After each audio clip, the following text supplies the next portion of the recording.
maybe we should look at the work by Bottie, which I chose.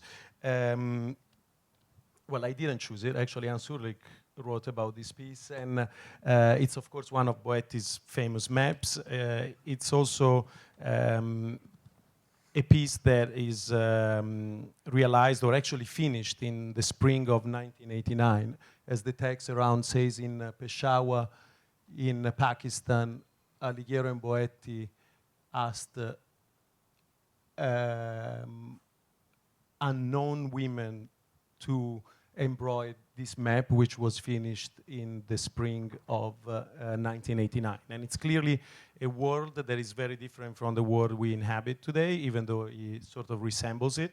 Of course, you can notice the Soviet Union is still there. You can notice a still divided Germany. So it's a sort of moment frozen in time, and it's also the world that's caught on a cusp between the world as we knew it during the Cold War and the world as we knew it in the 90s. What I think is particularly beautiful about the work of Bottie is that, in a way, the very manufacturing of the work, the very production of the work anticipates the sort of transition towards a much more relativistic universe which would emerge in the 90s. A sort of explosion of viewpoints, an explosion of narratives, and the work of Bottie, by the very way in which it was made, by delegating its production and its execution to people who we didn't know, the unknown women of which the embroidery speaks about.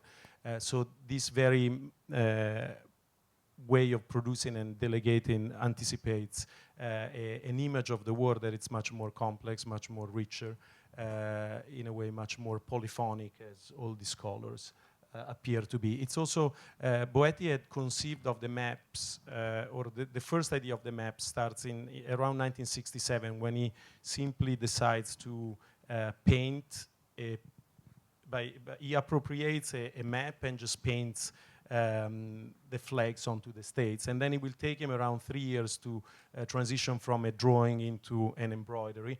And I always thought it's quite beautiful that, in a way, he's moving away from the aesthetic of tautology, of conceptualism, and the years are the same, to discover a system that grasps the sort of infinite richness of the world. And I think that was one of the greatest contributions of Alighiero Bottie, to sort of transition the rule system of conceptualism towards a world of exceptions. And in that transition, he also anticipated another bigger transition, which is from the sort of monopoly of the West to the polyphony of the East, and from a unique history to a multiplicity of histories.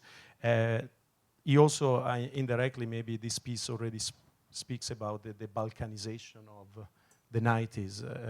To the discovery of globalization also corresponds a stronger attachment to national identities and to violence. And just a couple of months later, the Balkan War would start tearing apart the Balkans. And also, I think what is particularly exciting about this piece is the transition from a sort of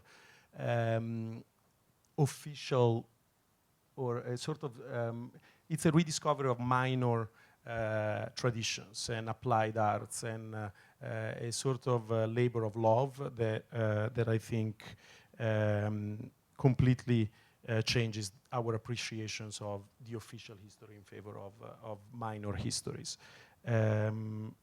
Bottie used to say that he was fascinated by happy coincidences, and I always thought that, in a way, the very texture of these embroideries, and with the way they carry the traces of the many people that participated in their realization, they are a celebration of happy coincidences, and also a celebration of the fact that, as Duchamp would have said, there are no problems because there are no solutions, or vice versa. I always get it wrong, so.